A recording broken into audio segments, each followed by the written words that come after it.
Sealed court records from St. Landry Parish, Louisiana, revealed testimony that was deliberately suppressed for 73 years. 26 women, ranging in age from 14 to 38, described identical underground chambers beneath what appeared to be ordinary plantation storage cellars.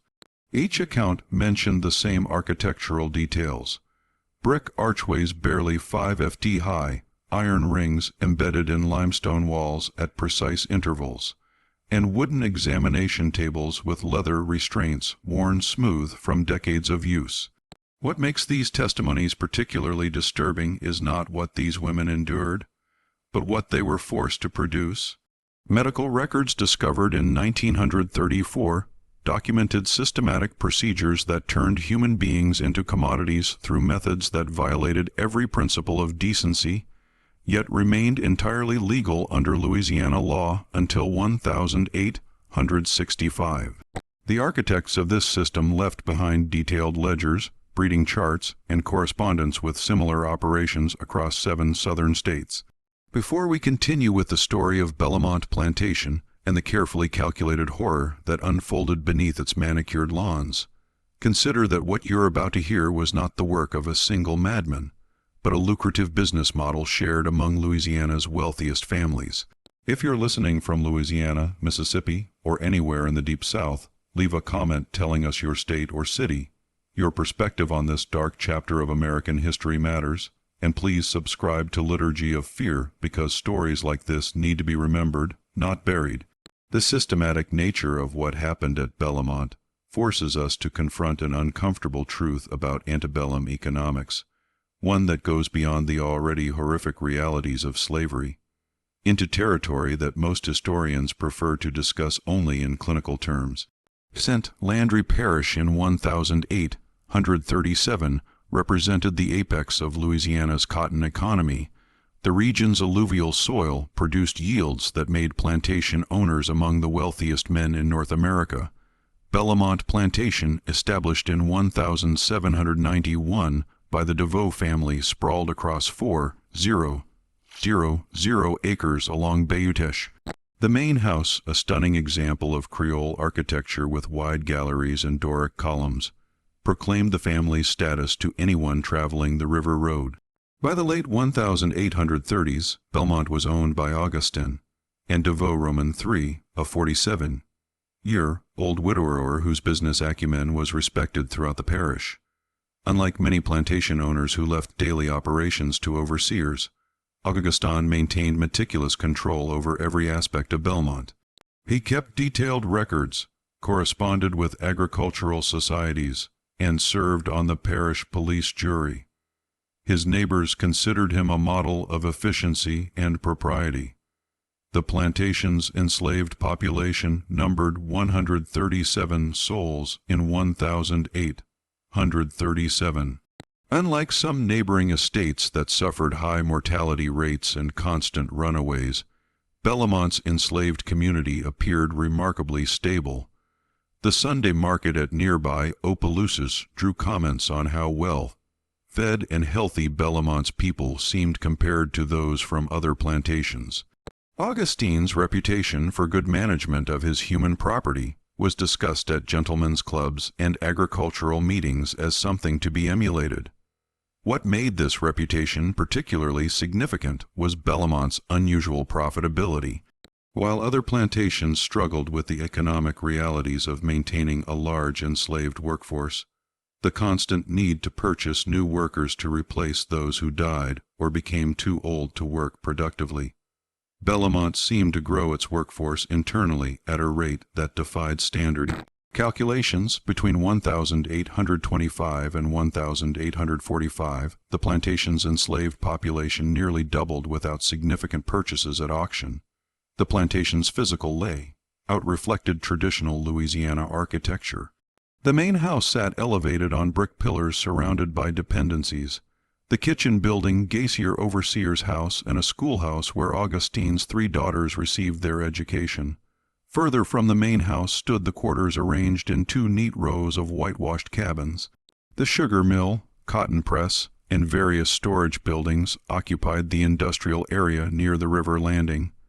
but it was the root cellar complex built into the slight elevation behind the main house that distinguished Bellamont from neighboring plantations. Augustin had extensively renovated these underground chambers in 128, ostensibly to create ideal storage conditions for the plantation's wine collection and provisions. The project took 8 months and employed skilled brickmasons from New Orleans. Neighbors admired the resulting structure's clever ventilation system and temperature stability. No one questioned why such an elaborate cellar complex required 3 separate entrances or why it was built with walls 3 ft thick. The explanations Augustin provided, controlling humidity, preventing spoilage, protecting valuable stores, satisfied the curious. After all, a man of his wealth and sophistication would naturally want the finest facilities for his extensive wine collection and imported goods. The enslaved community at Bellamont lived under a regime that appeared on the surface less brutal than many neighboring plantations. The rations were adequate, the clothing provided regularly, and medical attention given by a physician who visited monthly. Sunday afternoons allowed time for family, worship, and small garden plots. This comparative leniency generated its own form of control. Bellamont's enslaved people knew their situation could be far worse. Other plantations were known for vicious overseers, starvation rations, and brutal punishments. The threat of being sold to such places hung over anyone who might consider resistance. Yet certain patterns were visible to those who looked carefully. Young women, particularly those between ages 15 and 25, disappeared from fieldwork with unusual frequency. The official explanation was that they were being trained for house service or specialized tasks. They would vanish for weeks or months, then return to appear in the quarters, often pregnant. Some women went through this cycle multiple times. The community whispered among themselves, but the fear of separation and sale kept questions unspoken in the presence of white authority. Marie Trosclair arrived at Belmont in March 1837, purchased at the New Orleans slave market for the substantial sum of $800. At 19, she possessed qualities that made her valuable: literacy in French and English, training as a seamstress, and what the bill of sale described as excellent breeding potential. Her previous owner, a widow settling debts in the city, had treated her household slaves with relative kindness. Marie expected her new situation might be comparable. Her first weeks at Bellamont reinforced this hope. She was assigned to the sewing house, a comfortable building where she worked alongside 3 other women making clothing for the plantation. The work was skilled and indoors, far preferable to field labor. Augustin's daughters even complimented her needlework. Marie began to believe she might build something resembling a life here, might eventually marry one of the skilled craftsmen among the enslaved population, might have children who could learn trades rather than spend their lives chopping cotton. Then, on a humid evening in late April, the overseer, a lean man named Virgil Landry, came to the sewing house after the other women had left. He carried a lantern and spoke in the formal, careful tone that white men used when issuing orders that brooked no discussion. "Master Dio requires your presence in the main house cellar. Bring nothing. Come with me now." The walk from the sewing house to the main residence took less than 5 minutes, but Marie's mind raced through possibilities. Had she done something wrong? Was she being punished, sold away already? The evening was still light enough that other enslaved people were visible returning from their tasks, but none met her eyes as Landry led her past the main house to the hillside structure behind it. The entrance was a heavy oak door set into the earth, reinforced with iron straps. Landry produced a key from his vest and unlocked it, gesturing for Marie to descend the brick steps that disappeared into darkness. The air that rose from below was cool and carried an odd smell, medicinal almost, mixed with something organic she couldn't identify. "Keep moving," Landry said behind her, his lantern casting their shadows long against the brick walls. The stairs descended about 12 ft before opening into a corridor. The ceiling was low, forcing Marie to duck slightly. The walls were expertly laid brick, the floor smooth limestone. Oil lamps in wall sconces provided steady light. The corridor extended about 30 feet before reaching a heavy door. Through that door lay a chamber that defied everything Marie understood about plantation architecture. The room was perhaps 20 ft square, with a ceiling reinforced by brick arches. Along one wall stood shelves holding medical instruments, bottles of various liquids, and neatly labeled jars. In the center of the room sat a peculiar piece of furniture, something between an examination table and a restraining device made of polished wood with leather straps at various points. But what drew Marie's attention was the woman already in the room. Hélène, one of the house servants, stood near the wall wearing only a thin shift. She was perhaps 25, her belly swollen with pregnancy in its late stages. Her face was carefully blank, the expression of someone who had learned not to react. Augustin Devo stood near a small desk, writing in a leather-bound ledger. He looked up as Marie entered, and his expression was business-like, almost clinical. "Marie, you come with excellent references regarding your intelligence and health. What you are about to learn is the source of Bellam's prosperity. You will cooperate fully, or you will be sold to the sunnier plantation in Ail's parish, where I understand the mortality rate for field workers is quite remarkable. Do you understand?"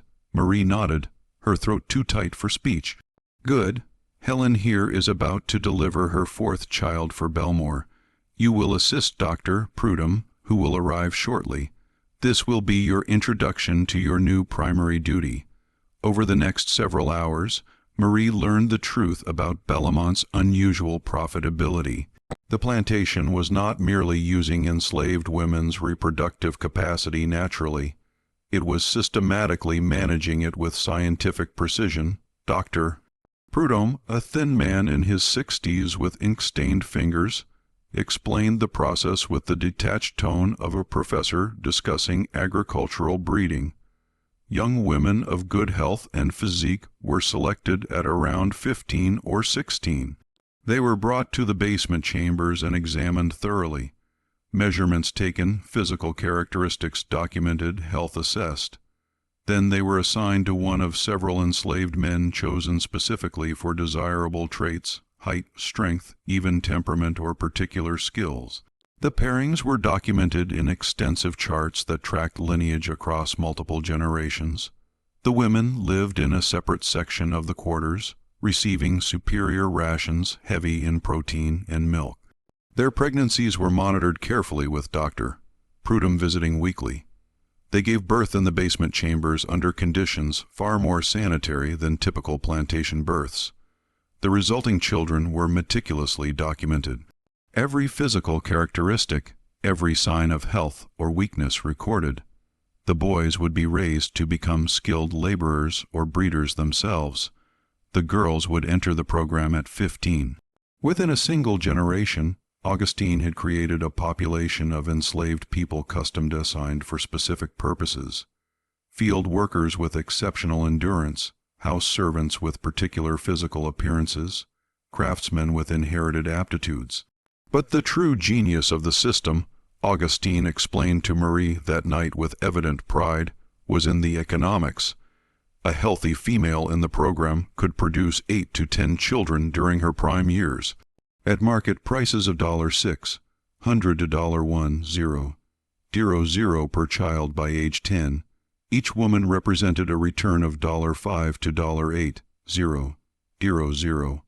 Subtract costs of upkeep and medical care, and the profit margin exceeded that of cotton by a significant factor. "Cotton wears out the soil," Augustin said, sipping brandy as Dr. Prudom cleaned his instruments, "but this is renewable wealth, self-generating capital. Several plantations in the parish have adopted similar systems after seeing my results.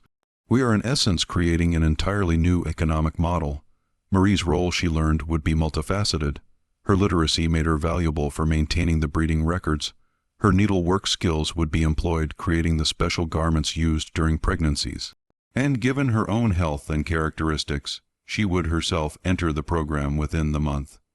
The selection of her pairing was described to her with the same careful consideration one might use, discussing the mating of prize horses.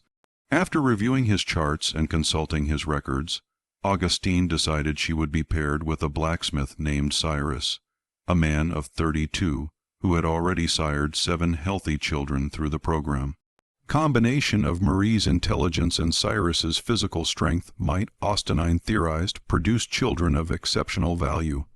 That night, returning to her cabin in the quarters, Marie understood she had entered a nightmare with no escape. She could refuse, but refusal meant sale to a plantation where life expectancy for field workers rarely exceeded 7 years. She could run, but Louisiana law was merciless toward runaways, and the penalties extended to anyone who might have helped her. She could resist, but resistance would simply mean she would be restrained during the procedures Augustin had planned. The other women in the program had already learned these calculations. Over the following weeks, Marie met them. 17 women of various ages, all sharing the particular look of those who had learned to separate themselves psychologically from what was happening to their bodies. They spoke in quiet voices about strategies for survival. How to maintain dignity when dignity was being systematically stripped away. How to love children who would never fully belong to you. How to endure the monthly examinations and the forced pairings and the constant documentation of your body's functions. The oldest woman in the program, a 38-year-old named Claudette, had been part of the system since its inception in 1828. She had given birth to 9 children, only 3 of whom remained at Belmore. The others had been sold at around age 10, when their value peaked. Claudette spoke of them with a carefully controlled grief that never quite showed on her face. You learn to love them in the moment. She told Marie during one of their supervised work sessions in the basement sewing room, a chamber adjacent to the medical area where the women created clothing for themselves and their children.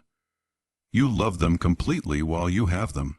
And then when Master decides it's time for them to go, you learn to lock that love away in a place where it can't destroy you.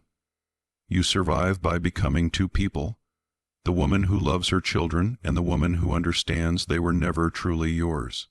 The basement complex, Marie discovered, was far more extensive than that first chamber suggested.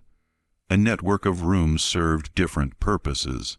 The medical examination room, the delivery room, the nursery where infants stayed for their first months, the sewing room, a small kitchen for preparing the specialized diets the pregnant women received, and even a classroom where the children received basic instruction until age 6. The system operated with remarkable efficiency.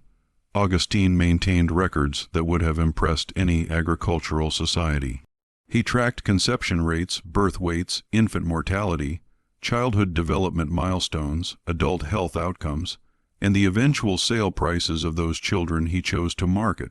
He corresponded with other plantation owners experimenting with similar programs, sharing data, and discussing methods for improving outcomes. His filing cabinets contained drawings that showed optimal positioning during conception, schedules for maximum fertility, dietary regimens for pregnant women, and treatment protocols for various complications. He had essentially created an industrial process for human reproduction, removing every element of chance or individual choice. Marie's first pairing occurred 3 weeks after her arrival.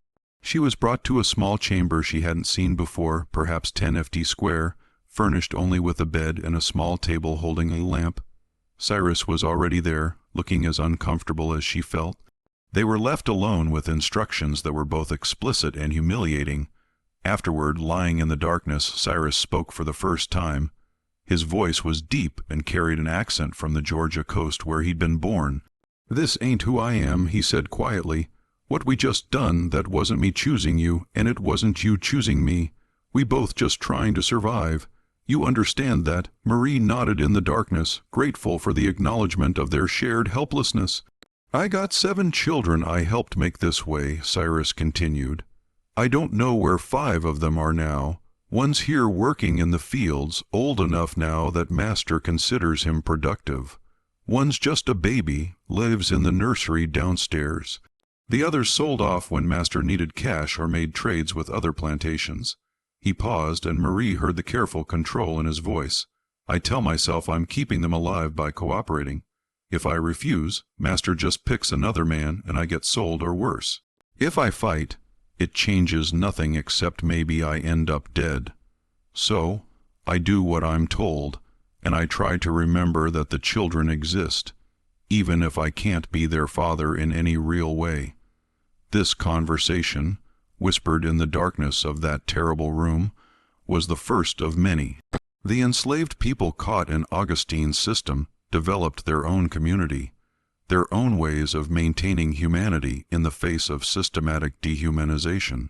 They learned each other's stories, remembered the children who were sold away, marked birthdays and small celebrations when they could, but they also learned to navigate the constant surveillance and documentation.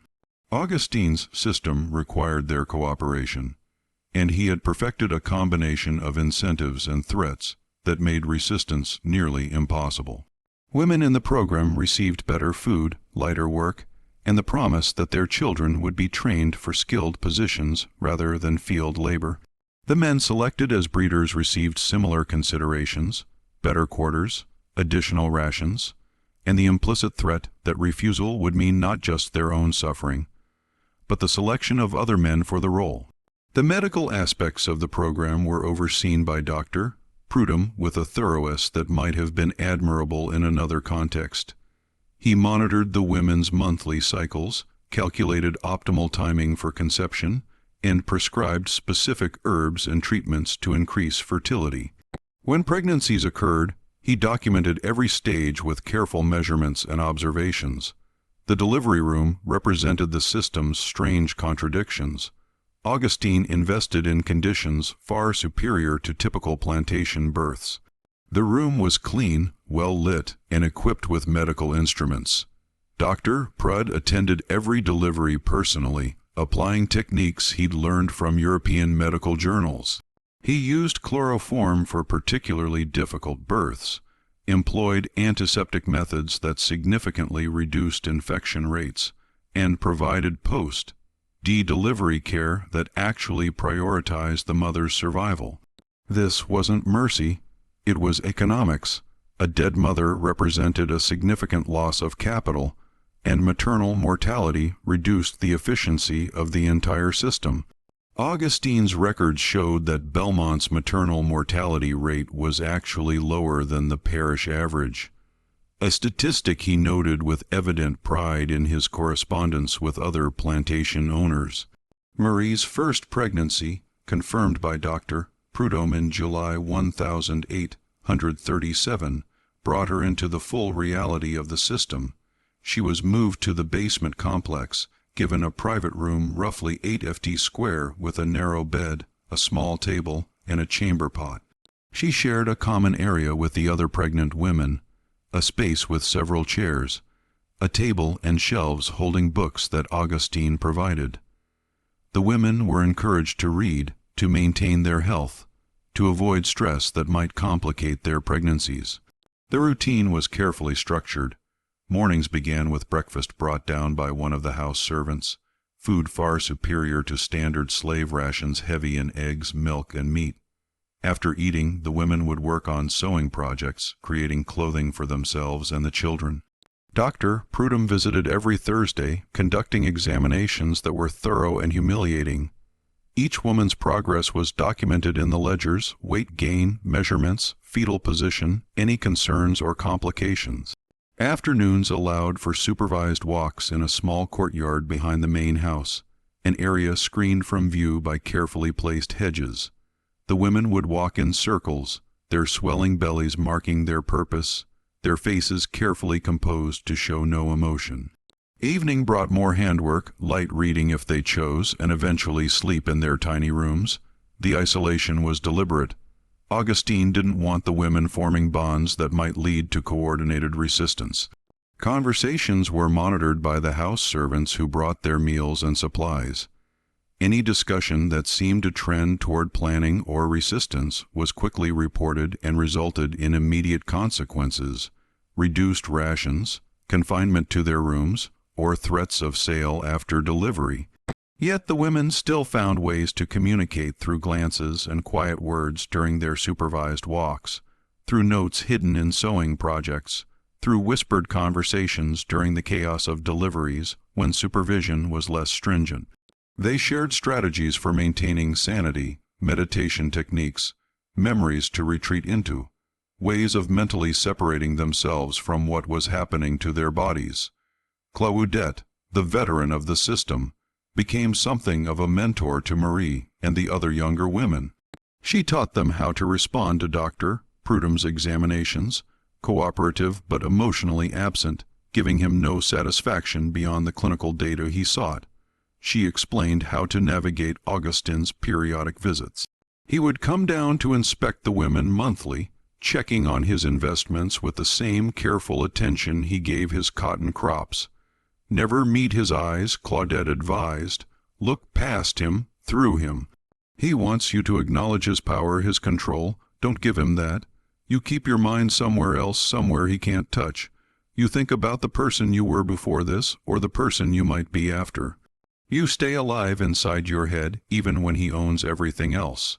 Marie gave birth to a daughter in April 1838. The labor lasted 19 hours and was attended by Dr. Prudom, 2 midwives from the quarters, and Augustin himself, who observed while making notes in his ever-present ledger. The baby was healthy, 7 lb 60, by the doctor's careful measurement. She had Marie's facial features and what appeared to be Cyrus's robust constitution. Augustin examined the infant with evident satisfaction, noting various characteristics in his records. Strong bone structure, he commented, good lung capacity based on the strength of her cry, likely to develop into a valuable house servant or breeder herself in 12 to 15 years. I'll call her Desiree. She's exactly what I hoped this pairing would produce. Marie held her daughter for perhaps an hour before the infant was taken to the nursery. She would be allowed to nurse the baby on a strict schedule, every 4 hours monitored by one of the midwives, but otherwise the child would be raised communally by enslaved women too old for field work, who served as nurses. The separation was immediate and absolute. Augustin had learned from earlier experiments that allowing mothers to bond too closely with their children led to resistance and emotional instability that reduced future fertility. Marie returned to the pairing rotation 3 months after delivery. Augustin's records indicated that nursing women were less likely to conceive, so she was paired with Cyrus again for monthly sessions timed to her cycle. The clinical precision of the entire process, the scheduled encounters, the monitored nursing, the documented recovery turned human reproduction into something more akin to industrial manufacturing. By 1840, Bellamont's basement complex housed 23 women in various stages of pregnancy or recovery. The system had expanded to include a crude filing system tracking lineage across 3 generations. Augustin could identify which pairings produced children with desired characteristics and adjust his breeding protocols accordingly. He'd discovered, for instance, that children born from pairings between lighter-skinned enslaved people commanded premium prices in the New Orleans market, where they were often purchased for house service in elite establishments. This led to another layer of dehumanization. Augustin began documenting skin tone with the same precision he applied to physical measurements. He created a scale of gradations and began deliberately pairing people to produce children of specific complexions. The correspondence in his files included letters to plantation owners offering to trade enslaved men of particular characteristics, discussing human genetics with the same casual attention others might give to discussing cotton seeds or cattle breeding. The system's existence wasn't entirely secret. Some neighbors knew or suspected what was happening beneath Bellamont's manicured grounds, but within the moral framework of antebellum, Louisiana, Augustin's activities, while extreme, weren't particularly shocking. He was simply taking to its logical conclusion the premise that enslaved people were property to be managed for maximum return. Several other plantation owners visited Belmont to study his methods, and at least 3 adopted similar systems on their own estates. The enslaved community at Belmont knew, of course, the women in the program lived separately. disappeared into the basement complex for months at a time and emerged with infants who were taken from them. The rest of the enslaved population whispered about it in the quarters at night, but the fear of being sold to worse conditions kept any thought of organized resistance suppressed. Some of the older enslaved people, those who remembered earlier less systematized brutality, argued that at least the women in the program were well-fed and not subjected to the random violence that characterized other plantations. This rationalization that systematic exploitation was preferable to chaotic cruelty became its own form of control. Augustin deliberately created conditions that made the enslaved community complicit in their own oppression by treating those in the breeding program marginally better than field workers. He ensured that selection for the program was viewed by some as preferable to the alternatives.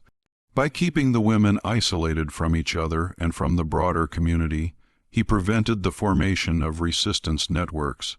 Marie's second pregnancy occurred in late 1840. This time, Augustin tried a different pairing, choosing a man named Thomas, who had demonstrated exceptional mathematical ability. The calculation was explicit. Marie's literacy combined with Thomas's numerical aptitude might produce children capable of serving as bookkeepers or clerk positions that commanded high prices in urban slave markets. The pregnancy proceeded normally until the 7th month, when Marie developed complications that Dr. Prudom diagnosed as eclampsia. Her survival was uncertain for several weeks, kept alive through methods that were advanced for the era: careful management of her diet, enforced rest, and close monitoring. The baby, a boy, was delivered premature at 8 months and survived only 3 days. Augustin recorded the loss with obvious displeasure, noting in his ledger the financial impact of the failed pregnancy and Marie's medical expenses. But he also documented the medical details carefully, sharing the information with Dr.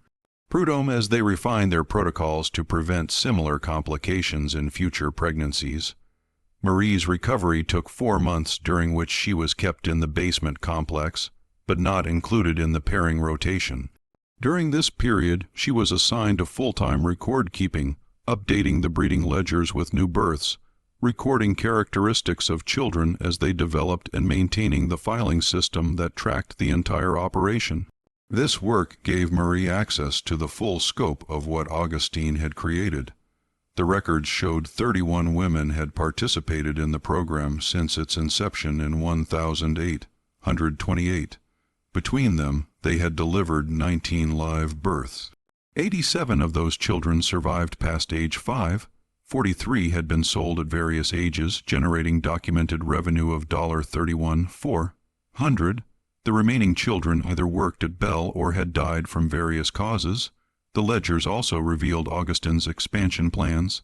He had begun purchasing young enslaved women specifically for the program, seeking out those with characteristics he desired: health, intelligence, particular physical features. He'd established correspondence with slave traders in Virginia, who supplied him with women from Upper South estates where natural increase had created surplus populations. But the records also contained something else: small notations in code that Marie gradually deciphered. Augustin was documenting not just births and characteristics, but also patterns of resistance which women attempted to induce miscarriages, which became uncooperative after multiple pregnancies, which showed signs of what he termed emotional instability. These women were marked for sale, typically to plantation owners. Augustin knew worked their field laborers to death within a few years. This was perhaps the most chilling aspect of the system. The thoroughness with which Augustin had thought through every element of human response and developed countermeasures. He had anticipated resistance and built in mechanisms to eliminate it.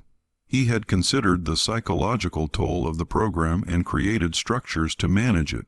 He had turned the production of human beings into a science documented and refined through years of experimentation.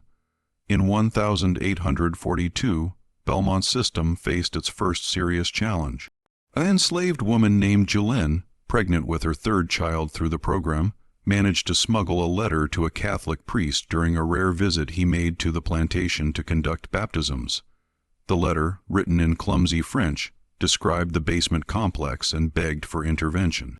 The priest, Father Antoine Mirier, was horrified by what he read, but he also understood the realities of Louisiana law and social structure. What Augustin was doing, while morally reprehensible, violated no statutes. Enslaved people had no legal right to control their own reproduction. The Catholic Church officially opposed the separation of enslaved families, but that position carried no legal weight in civil matters. Father Mercier did the only thing he could. He confronted Augustin, and directly, visiting Bellamont to express his concerns. The conversation, as August recorded it in his diary, was revealing. The priest argued from moral and theological grounds that the breeding program violated human dignity and the sanctity of family. Augustine countered with economic and legal arguments, pointing out that slavery itself was based on the premise that enslaved people were property, and that managing the reproduction of one's property was an owner's prerogative. The discussion ended with a compromise that changed nothing fundamental about the system. Austin agreed that children born in the breeding program would not be sold before age 12, allowing for longer periods of contact with their mothers. He also agreed to permit Father Mercier to visit the plantation quarterly to provide religious instruction and conduct baptisms. In exchange, the priest agreed to take no further action to expose or interfere with the program. This accommodation satisfied Father Mercier's conscience while allowing Augustin to continue his operations with minimal modification. The age change actually worked in Augustin's favor. Waiting until age 12 to sell children meant they could be trained in specific skills that increased their value. A 12-year-old who could read, write, and perform arithmetic commanded significantly more at auction than an untrained 10-year-old. Marie witnessed this negotiation from her position maintaining the records. She saw how systems of power protected themselves, how even those who claimed moral objections ultimately accommodated themselves to atrocity when confrontation became too costly. Father Mercier's quarterly visits brought some comfort to the women in the program, a sympathetic ear, the rituals of faith, a connection to something beyond the basement complex. But his presence also legitimized the system, giving it a veneer of religious sanction that made resistance seem even more hopeless. By 1845, Marie had given birth to 3 more children, all by different pairings selected by Augustine. She had learned to exist in a state of emotional suspension, performing her duties, maintaining the records while mentally separating herself from the reality those records documented. She knew the names and characteristics of every child born in the program, tracked their development and eventual fates, and maintained the filing system that made the entire operation possible. The children she had born, Desiree, now 7, Jean-Baptiste, 5, and the twins, Céline and Claire, 3, were raised in the nursery complex. Marie saw them during Father Mercier's visits and occasionally during supervised time in the courtyard. They called her Marie rather than Mother as instructed. They had been taught from infancy that they belonged to Master Dur, that their purpose was to serve profitably, that attachment to any particular adult was discouraged. Daisy Ray, showing signs of her mother's intelligence and her father's physical strength, was already being trained for house service. Augustine planned to place her in his daughter's service within a few years, teaching her the skills that would make her valuable as a lady's maid when his daughters eventually married. The girl's future, serving other white families, possibly bearing children through similar programs if her future owners chose, was already mapped out in Augustine's long-term planning documents. The twins showed different aptitudes. Céline was developing musical talent, picking out tunes on the piano when the children were brought to the main house for display to visitors. Augustine was already calculating the premium he could charge for a musically trained enslaved child. Claire showed less obvious talents, but possessed the lighter complexion and refined features that commanded high prices in urban markets. Jean-Baptiste, in contrast, was developing into exactly what Augustine had hoped from Marie's pairing with Thomas. The boy showed remarkable facility with numbers, able to perform calculations in his head that impressed even Dr. Prudom. Augustin planned to train him as a clerk, possibly hiring him out to other plantation owners or businesses in Opelousas, generating steady rental income while retaining ownership. Watching her children develop into commodities whose value could be calculated and optimized was perhaps the cruelest aspect of Marie's situation. She could see their personalities emerging, their individual quirks and talents, but she also saw how those characteristics were immediately assessed for their market potential. Every trait was documented, analyzed, and incorporated into Augustin's breeding calculations for future generations. The system's expansion continued through the 1840s. By 1848, Augustin was operating what amounted to an industrial-scale breeding program. The basement complex had been expanded twice, now including 32 individual rooms, 3 delivery chambers, an enlarged nursery, and additional workspace. The enslaved population had grown to 214, with 73 of those births occurring through the breeding program. Austin's reputation as a successful plantation manager had spread throughout Louisiana and into neighboring states. He received regular inquiries from other owners seeking advice on implementing similar systems.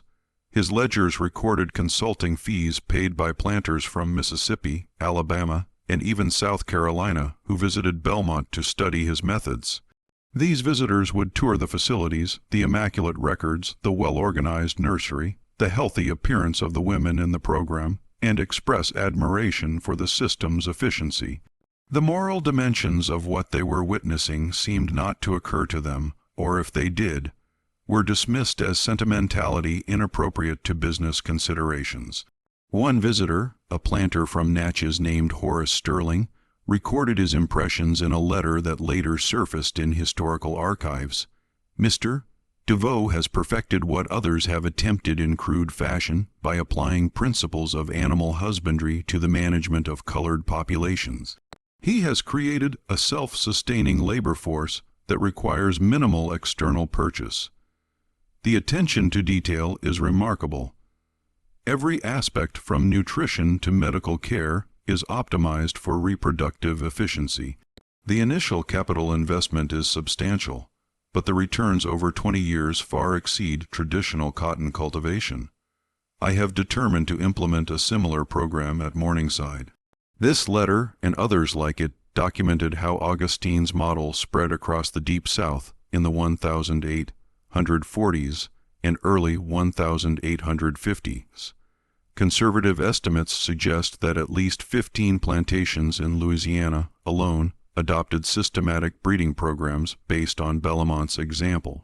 The practice likely occurred on many more estates, but without Augustin's obsessive documentation, the human cost of this expansion was documented only in the scattered records that survived. Women trapped in these programs across multiple plantations, their lives reduced to reproductive capacity. Children raised in nurseries designed to prevent emotional attachment prepared from birth for sale or exploitation. Men forced to participate in creating children they would never raise, their fatherhood reduced to genetic material, families destroyed before they could even form.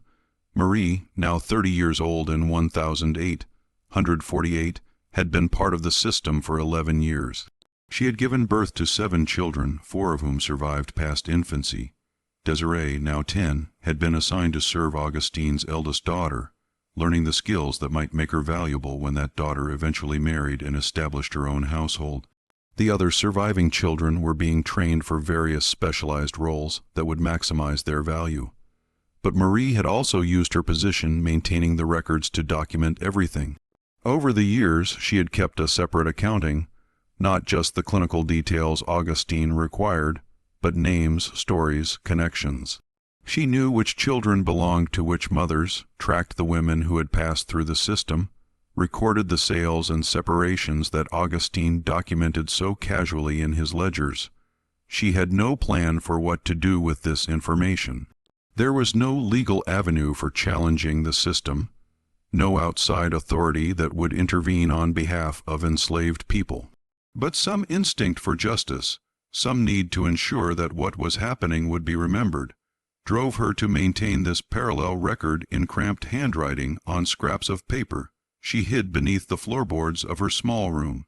In 1850, everything changed, though not in the way Marie might have hoped. Augustin, now 60 years old, suffered a stroke that left him partially paralyzed and unable to continue his direct management of the plantation. His eldest daughter, Marguerite, had married a New Orleans merchant named Philippe Swallow, and the couple moved to Belmore to assume control of the estate. Philippe was 28, ambitious, and eager to prove himself capable of managing the substantial property he'd acquired through marriage. Unlike Augusta, who had developed his system over decades of careful experimentation, Philippe viewed the breeding program primarily as a source of liquid capital. He immediately began selling children at younger ages, 8, 9, 10 years old, to generate cash for expanding Bellamont's cotton operations. This acceleration of the system's cruelty sparked the resistance that had been suppressed for so long. The women in the program, who had endured years of systematic exploitation, found the removal of even the minimal protections Augustin had maintained, children not sold before 12, reasonable spacing between pregnancies, adequate medical care to be the breaking point. Claudette, now 51 and considered too old for the breeding program, but retained for her sewing skills, became the nucleus of resistance. She had survived the system's entire existence, had borne 11 children over 23 years, had watched 9 of them sold away. Philip's decision to sell her remaining 2 children, boys of 11 and 9 who still lived at Belmore, triggered something in her that 23 years of carefully controlled survival had suppressed. Over several months in late 1850, Claudette began building a network among the women in the program and the broader enslaved community. The communication was careful, coded in the language of sewing instructions and Bible verses that Father Mirier had taught them. The plan that emerged was not escape. That was impossible for women with children with pregnancies with tracking systems that would lead to their recapture within days. Instead, they planned documentation and exposure. Marie's hidden records became central to this plan. Between them, Marie and Claudette began creating a comprehensive account of the breeding program. Names, dates, children born, children sold, the medical procedures, the pairings, everything. They wrote in careful French on paper stolen from the record, keeping supplies, hiding the documents in the one place Philippe and his overseer never thoroughly searched inside the mattress ticking of the delivery room beds. The plan was to somehow get these documents to Father Mirier or to another sympathetic outsider who might use them to expose the system. It was a desperate hope based on the slim chance that public exposure might shame Philippe into ending the program or at least moderating its worst aspects. But before they could execute this plan, they were betrayed. One of the house servants, a young woman named Nicholet, who had been promised freedom from the breeding program if she reported resistance, revealed the plot to Philippe. The retribution was swift and brutal. Philippe gathered the entire enslaved population in the yard before the main house on a cold morning in January 1851. Claudette was brought out in chains, her face bruised from the beating she'd received. Marie was forced to stand beside her, also chained. Philip's speech was brief and calculated. He held up the hidden documents, describing them as evidence of a conspiracy to steal plantation records and forge papers for escape. The actual content of the documents, the detailed accounting of the breeding program, he didn't mention. That truth couldn't be acknowledged publicly, even as he punished those who had documented it. Claude, it was sold the next day to a cotton factor Philippe knew in Aiguille Parish, a man whose plantation was notorious for working field laborers to death within 3 to 4 years. Claude, its 2 remaining children were sold separately to different buyers, ensuring she would never know what became of them. Marie, because her literacy made her valuable for maintaining records, was not sold, but was removed from record-keeping duties and placed into the pairing rotation full-time. The other women suspected of involvement in the documentation effort were subjected to various punishments: separation from their children, assignment to field work despite pregnancies, reduction of rations, and implied threats of sale to worse situations. The message was clear. Resistance would be met with consequences that extended beyond the individual to their children and anyone they cared about. Philip also made changes to the physical system. The basement complex was reorganized to increase surveillance. A house servant was assigned to live in the complex full-time, monitoring the women's activities and conversations. The courtyard walks were eliminated. Books were removed from the common area. The women were to have no occupation beyond their assigned sewing work and no opportunity for conversation that wasn't supervised. Father Murier, when he arrived for his next quarterly visit, was informed that the women were unavailable for his religious instruction, an illness Philip claimed that made gathering them unsafe. The priest accepted this explanation, and his visits to Bellamont became increasingly perfunctory. Within a year, he stopped coming at all. The suppression of resistance and the destruction of documentation might have been the end of the story. But Philip's expansion of the breeding program and his aggressive sales of its products drew attention that Augustin's more careful management had avoided.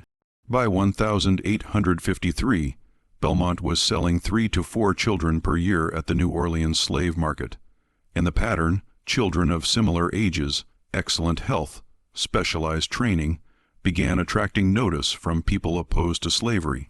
An abolitionist newspaper in New York obtained information about Bellamont's unusual production of premium enslaved children, and published an article suggesting systematic breeding operations on southern plantations. The article was sensationalized and lacked specific details, but it prompted investigations by northern religious organizations, and even some concern among moderate Southerners who found the explicit treatment of human reproduction as industrial manufacturer distasteful. Philip responded by becoming more secretive about his operations. Sales were spread across multiple markets and conducted through intermediaries. The basement complex was accessed only through the main house behind locked doors with no external evidence of its existence. Visitors to Belmont were shown the cotton operations, the impressive main house, the well-maintained quarters, but never the underground chambers where the breeding program continued.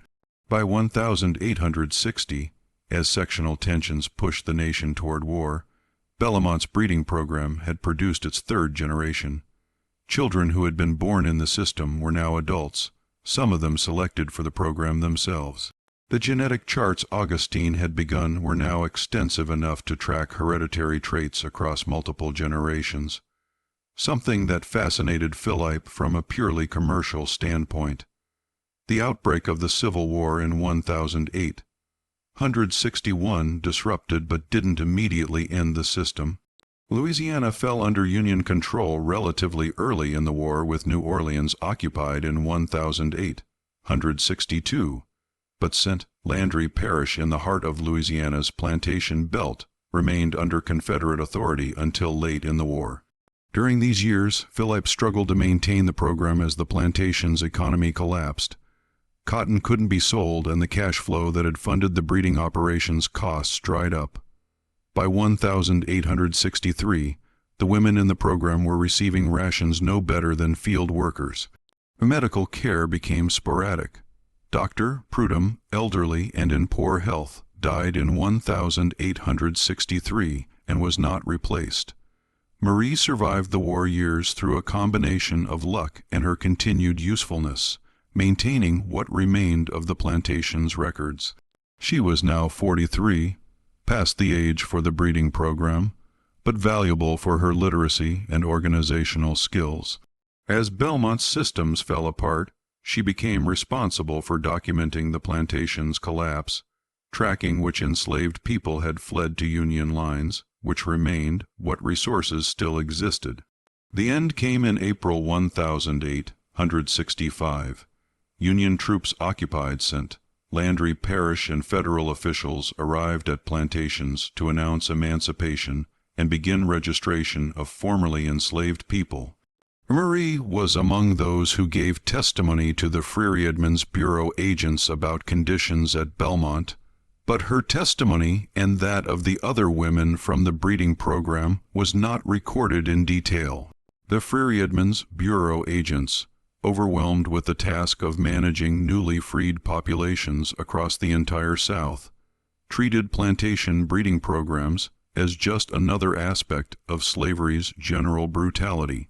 They documented that children had been sold, that families had been separated, that women had been forced to bear children, but they didn't capture the systematic, multi-generational, scientifically managed nature of what had occurred at Bellamont. The breeding program's documentary evidence, Augustin's careful records, Philip's ledgers, Marie's hidden accounts were largely destroyed. Philip, before fleeing to New Orleans as Union troops approached, burned most of the basement complex's records. Some documents survived, scattered among various archives, but the full scope of what had occurred would not be pieced together for decades. Marie spent the remaining years of her life in Opelousas, working as a seamstress and attempting to locate the children who had been sold away from Belmont. She found 3 of her 7 children, Daisy Ray, now living in New Orleans and working as a domestic servant, Jean Baptiste, who had been sold to a plantation in Mississippi and made his way back to Louisiana after the war, and one of the twins, Claire, who had been sold to a New Orleans household and gained some education. The other 4 children, including one twin, Celine, she never located. They existed in Augustin's carefully documented records, their births and characteristics noted, their sale prices recorded, but their ultimate fates disappeared into the chaos of war and emancipation.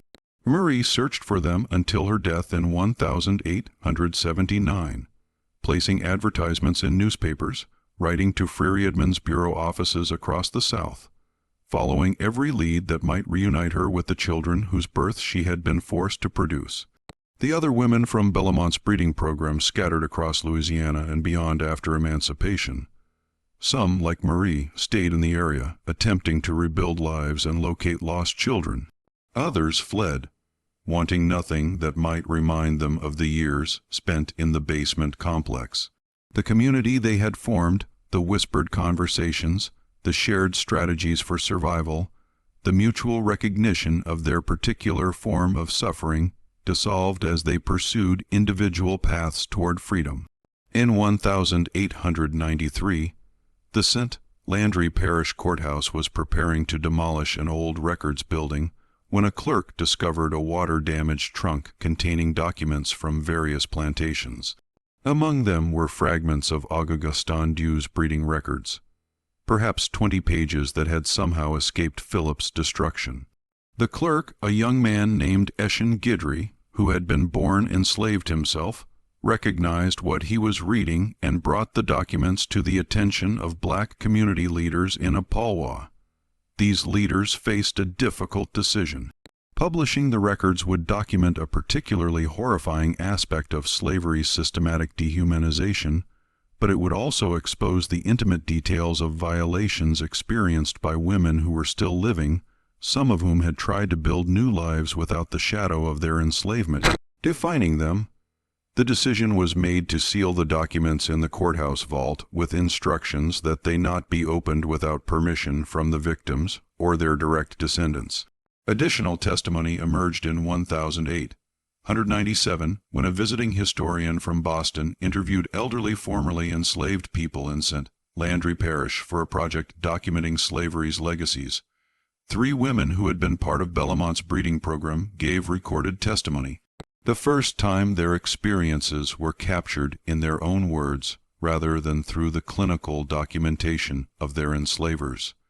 These testimonies, preserved in the archives of the Boston Historical Society, describe the breeding program's operation in painful detail. They speak of the medical examinations, the forced pairings, the systematic separation from children, and the psychological strategies the women developed to survive. They also describe the aftermath, the decades spent searching for lost children, the difficulty of forming romantic relationships after years of systematized sexual exploitation, the nightmares and flashbacks that pursued them long after emancipation. One woman, Ellen Marshall, formerly enslaved at Belmore, now 72, told the historian, "People think freedom means you leave the past behind. But how do you leave behind children you bore? How do you forget years spent in rooms underground, your body used like a machine? I am free now. Yes, I own my labor, choose my life, walk where I please, but some part of me is still in that basement, still waiting for the next examination, still counting days between forced meetings with men I didn't choose. Freedom is supposed to heal everything, but there are wounds that stay open forever." The breeding program at Bellamont was not unique. Historical research has identified at least 33 plantations across Louisiana, Mississippi, Alabama, and South Carolina, where similar systematic breeding operations occurred between 1820 and 1865. Augustin Devo's innovation was not the concept, but the thoroughness of documentation and the pseudoscientific approach he applied to what was already common practice. The economic incentive was straightforward. In the decades leading up to the Civil War, the value of enslaved people increased dramatically as the legal international slave trade ended. Natural increase became the primary source of new enslaved workers. Plantation owners who could efficiently produce healthy enslaved children for their own use or for sale possessed a significant economic advantage. But the human cost of this efficiency is incalculable. Thousands of women forced to bear children under systematic supervision, tens of thousands of children raised from birth to understand themselves as commodities, families prevented from forming or torn apart according to breeding charts and economic calculations, the psychological trauma extended across generations, children born in these programs bore the mark of their origin throughout their lives and passed that legacy to their own descendants. The full scope of what occurred in places like Bellamont's basement complex was deliberately obscured. The court records from St. Landry Parish contain only fragmentary references to the breeding program, and most of those focus on property disputes rather than the experiences of those enslaved. The destruction of documentation by former slaveholders after the war eliminated much of the direct evidence. Historians have had to piece together the story from scattered sources, fragments of plantation records, freedmen's bureau testimonies, oral histories collected decades after emancipation, court cases involving property claims, and the few detailed accounts like those from Bellamont. This systematic obscuring of evidence wasn't accidental. The people who operated breeding programs understood at some level that what they were doing would be condemned by history. Their destruction of records and suppression of testimony was an attempt to prevent future judgment. But enough evidence survived to document the reality that thousands of enslaved women experienced, the reduction of human reproduction to industrial process managed with ledgers and charts and medical protocols that stripped away every element of choice, dignity, and human connection. Marie's hidden records discovered during the courthouse demolition provide one of the most detailed accountings of a breeding program's operations. Her careful documentation of names, births, characteristics, and sales created a record that resisted the erasure her enslavers attempted. When those records were finally opened to researchers in 1962, following permission from Marie's surviving descendants, they provided crucial evidence for understanding how systematic the exploitation of enslaved women's reproduction had become. The testimony, sealed in 1893, was finally released 73 years later in 1962 as part of the growing historical research into slavery's realities that accompanied the civil rights movement. By then, only one survivor of Bellamont's breeding program remained alive, a 94-year-old woman living in California who had been born in the basement complex in 1868 during the program's final years. This woman, Louise Theot, gave a recorded interview in 1963, a year before her death. She spoke about growing up knowing her mother had been forced to bear children for profit, about the difficulty of establishing her own identity separate from that origin, about the generational trauma that marked her family. She also spoke about resilience, how the community of people who had survived the breeding program and their descendants supported each other, created new families, built lives that affirmed their humanity in the face of systematic attempts to deny it. "My mother told me," Louise recalled in that interview, "that even in that basement, even while they were being treated as breeding stock, the women found ways to love their children, to pass on songs and stories, to maintain dignity that no one could take from them. That's what I remember most. Not the horror of where I came from, but the strength of the women who survived it. They were more than what was done to them. We all are. This story, like all histories of systematic exploitation, demands remembering precisely because those who perpetrated it attempted erasure. The women who endured Bellamont's breeding program deserved more than the clinical notation in ledgers or the brief mentions in court records. They deserve to have their experiences documented, their resistance acknowledged, their survival celebrated. The basement complex at Belmont was filled in during the 1890s when the property changed hands. The main house fell into disrepair and was demolished in the 1930s. Today, the site is agricultural land, showing no evidence of what occurred beneath its surface. But the record persists in archives, in testimonies, in the genealogical searches of descendants still trying to piece together families torn apart by systematic breeding programs. This history matters not because it represents the worst of slavery's horrors, though it certainly represents some of the most systematic dehumanization, but because it reveals the logic of treating human beings as property carried to its rational conclusion. Augustin wasn't a monster apart from his society. He was a respected member of his community, applying techniques of animal husbandry to human beings because his legal and social system told him enslaved people were property to be managed for profit. The women who survived his system, who endured the forced pregnancies and systematized sexual exploitation and separation from their children, demonstrated forms of resistance that history sometimes fails to recognize. They survived. They maintained their humanity in the face of systematic attempts to reduce them to reproductive machinery. They found ways to love their children even when those children would be sold away.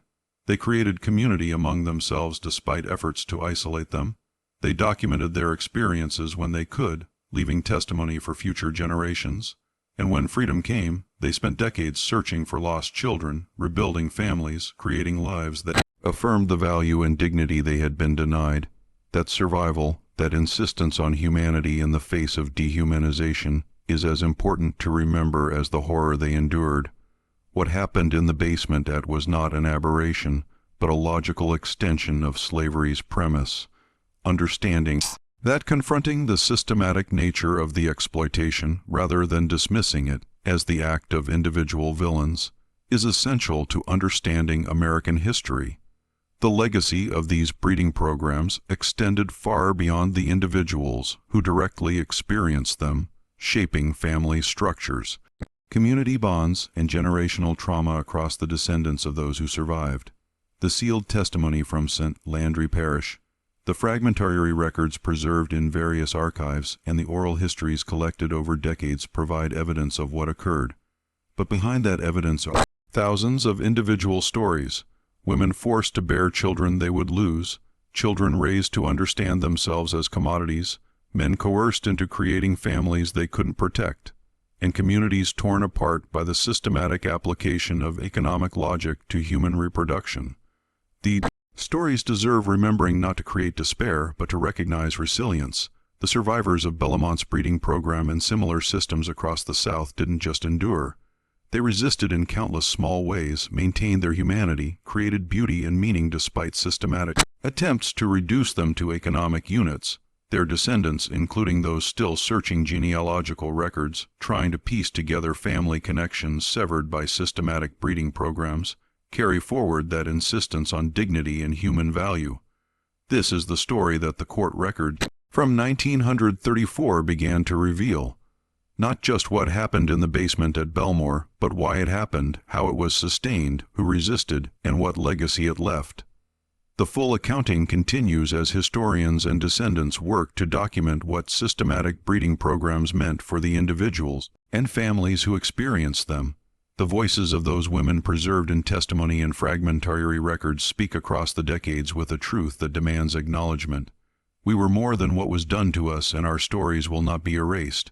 What do you think about this dark chapter of American history? How should we remember the thousands of women who endured systematic breeding programs? Share your thoughts in the comments below. If this story moved you or made you think differently about the realities of American slavery, please like this video and share it with others who need to hear these voices from the past. Subscribe to Liturgy of Fear for more stories that history tried to bury. These voices deserve to be heard, and these stories need to be told. See you in the next video.